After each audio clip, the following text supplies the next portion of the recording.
The market just closed. Wanted to give you guys a quick update. We had a relief rally towards the end of the day after 7 days of red. So the question on everybody's mind is this just a relief rally before continuation further? Now, I'm going to be creating a longer video on Sunday for you guys, but I just wanted to do this really quick video, give you my update on my preliminary thoughts. So first things first, obviously, a lot of the stocks that we were looking at got to the levels that we were talking about. So you guys know my 275 level for Tesla, that was hit. Now this is at the 200-day moving average. Is this a dollar cost averaging level? Yes, of course. Google is below the 200-day moving average, unfortunately, but this has to do with the narrative now that AI search is somehow going to kill Google's search business, as if Google is not working on search itself. So is this a dollar cost average level? Yes, I will get into my video on Sunday. I'll go into further detail in terms of the fundamentals of Google and why I think this is one of the most undervalued stocks in the market. But the point is here is that the market has offered us quite a few gifts at the 200-day moving average. But obviously, everybody wants my opinion on whether I think there is going to be more downside here. And unfortunately, I think the answer is yes. However, obviously, the market is going to give us violent bounces. I mean, take a look at some of the worst corrections that we've had. I mean, the correction in August of 2024 wasn't even that bad. It was like a 10% correction, but you know, you did have some days of violent bounces. But even in terrible corrections, even in the start of bear markets, 2021 being the one of note here, right? Look at how violently we rallied up to close above the 100-day on QQQ. Look at how violent this rally was to close above and fake everybody out above the 200-day. Look at this rally here. This rally lasted, I remember this specifically, this rally lasted 2 to 3 weeks, and everyone thought that the correction was over before falling into Dante's Inferno. So, you know, just because you have a day or two of relief rallying, I don't think the correction is over. You also have this, you know, famous saying that the markets don't bottom on Fridays. I don't really partake in sayings like that, but there is some truth to it. I think the last time I looked, 68% of the drops do not bottom on Friday, meaning there's usually a continuation on Monday. But aside from that, let's get into some real analysis. So I was telling the group, I sent this out in the Discord when the market was open. But if you look at the SPX overlaid on top of SOX, the semiconductor index, you can see here how disconnected SPX is from the semiconductor index. SPX is the S&P 500. Now, the last time that this happened was ironically when we had this type of disconnect was ironically in 2018, where the SPX was flying higher than the semiconductor index. And what tends to happen is, at least in this environment where semiconductors are one of the most important sectors in the stock market, and really the reason that we've had a 2-year bull run is because of chips and AI.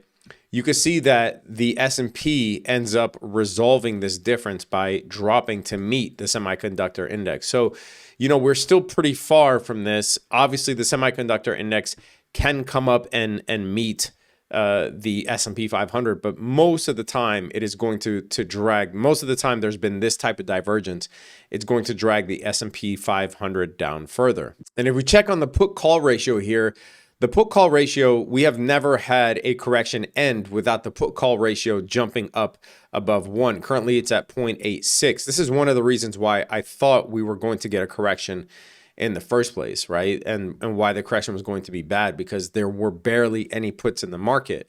So the put call ratio at 0.86, meaning there are more calls than puts still. So all of that stuff you see with the fear and greed index, that stuff is all, you know, those aren't real metrics. But this right here, these are real metrics, right? So even though the fear and greed index showed that more people, that the market somehow was fearful, the put call ratio says otherwise. There are still more calls than puts, which can induce long squeezes. It's not until the market continues dropping, and this, when you start getting more puts than calls, and it's usually at a level above 1.2, this is when the corrections, and these right here coincide with corrections that we've seen 2015, 2016, 2018, and then 2020, obviously, and then 2022, right? So when the put call ratio starts topping out like this is usually when the corrections come to an end, because then you get short squeezes. But in my opinion, not enough people are short the market. Now, it's not all bad news. There is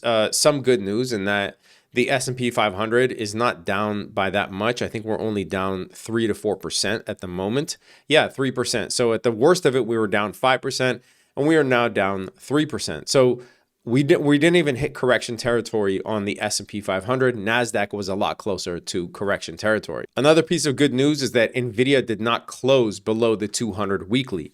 This right here is very dangerous. Every single time that NVIDIA has closed below the 200 weekly, that has led to a correction or coincided with a correction. So I was monitoring NVIDIA like a hawk.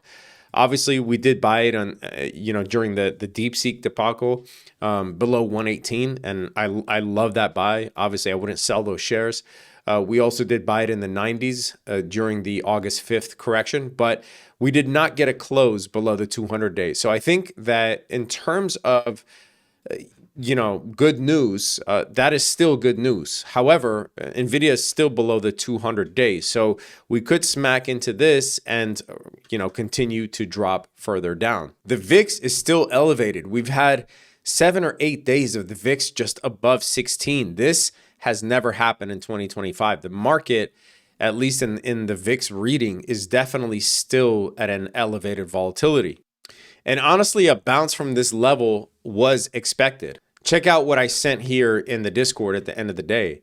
I said the last time we formed SMT divergence between the SPY and the QQQ at the lows and filled a major gap. This right here was the election gap. This is the inauguration gap. And this divergence is, this case, SPY made a lower low and QQQ made a higher low. And now SPY made a higher low and QQQ made a lower low. But we had just filled this gap. So we bought calls at the end of the day, and I planned on swinging these until next week. But with that monster rally at the end of the day, I ended up closing out these calls for 36%. But my conclusion at the end of the day is that this is just a relief rally, and we will see a lot of this. And before I go further, that does not mean that you ignore stocks at the 200-day, right? Just being bearish, or it's not really even being bearish. It's just being cautious and knowing when there is danger. And if you're skilled enough, you could position yourself, obviously, to avoid that danger.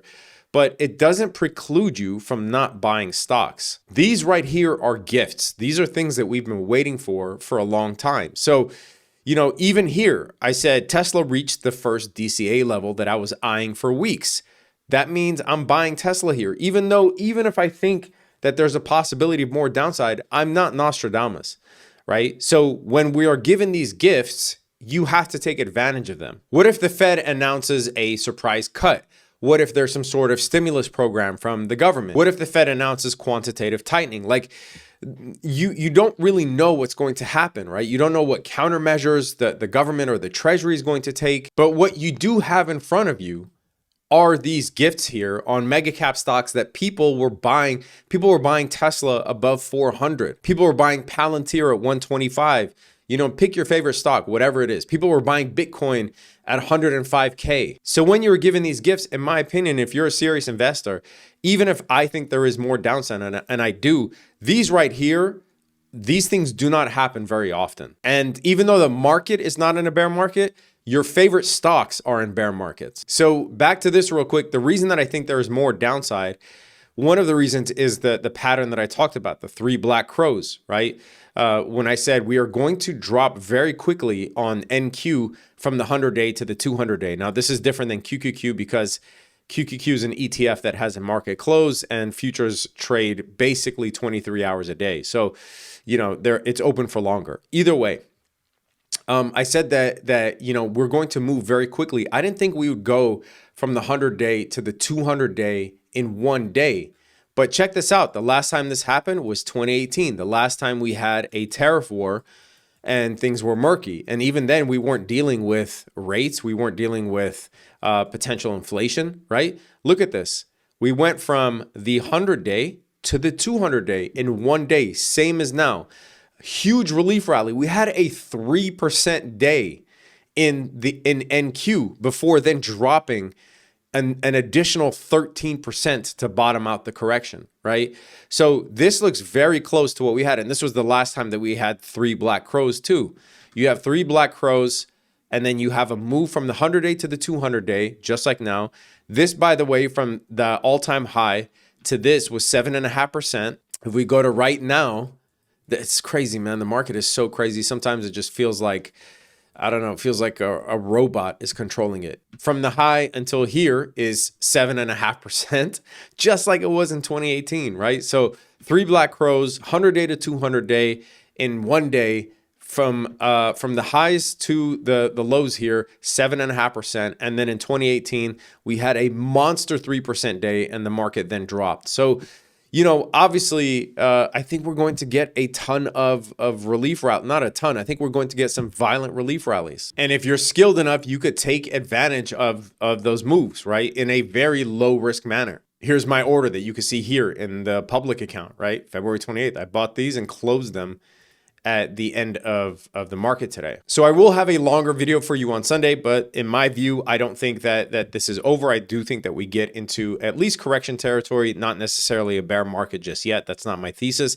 but I do think we do get into correction territory, and I will slowly continue to buy into my favorite stocks that are completely beat up at the moment at the levels that I see fit. If you want to get all of my alerts in real time, you want to see all of my buys, you want to get all of my swings, link is in the description below. I trade every morning at market open with the group. I go live and you can watch me trade. You also get all of my swing alerts, day trades, and long-term buys and long-term perspectives in real time, so you don't have to wait for these videos. And if you're wondering what platform I use to trade, I use Public. Shout out to Public. You can get up to $10,000 for transferring your account to Public. In my opinion, it is the only regulated broker in the US that is commission-free, that is worth trading on. Actually, it's not only commission-free. They give you order flow rebates. They give you part of the order flow. So not only are the trades free, but you get paid to trade. So you can see here are all the rebates that I got so far just using Public this year. But they are offering up to $10,000 to transfer your account over. So if you're looking for a new broker, get an account below. Look out for the video on Sunday, subscribe to the channel, hit that notification bell. Stay safe out there, traders. Peace. Now, as I mentioned before, I've been using Public for my investing as well as my option swing trades. It's a regulated platform based here in the US. Now, we talked about commission-free trading and earning rebates for your stock and ETF options contracts trades, but they make it really easy to invest in bonds. It's not cumbersome. They actually have a bond account right now that pays 7%, giving you access to a portfolio of high yield and investment grade bonds. And if that's not enough, they have this AI assistant called Alpha. This is probably one of my favorite things on the app here. So I can ask it simple questions, right? Like, what is Tesla's free cash flows? And it tells me here that Tesla's free cash flow is reported at 2.742 billion, which represents a significant increase of 222.97% from previous figures. But I can ask it more complex questions like compare Nvidia and AMD. And it provides me a comparative analysis between Nvidia and AMD, going over its financials, its revenue, net income, EBITDA, free cash flow, gross profit margin, operating income, cash and equivalents, etc., etc. So it's very easy for you to get answers to questions before you make your investing and trading decisions. Use the link in the description below and get yourself a Public account today.